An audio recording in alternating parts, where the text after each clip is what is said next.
ต้มหม้อปลาร้าปลานิลค่ะบีบมะนาวใส่เพื่อนๆบีบมะนาวค่ะมันนี่ฝนมาตก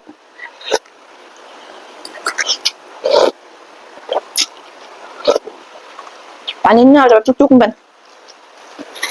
บางวันกลางคงไม่เยอะ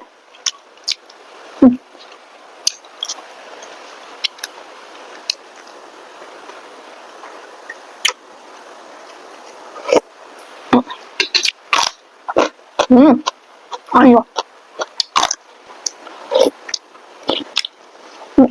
สุดยอดผักขยง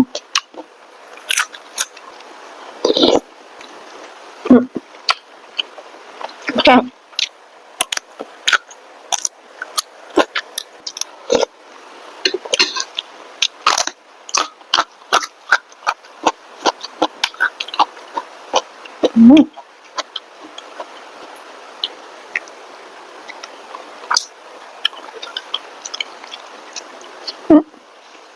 สุดยอด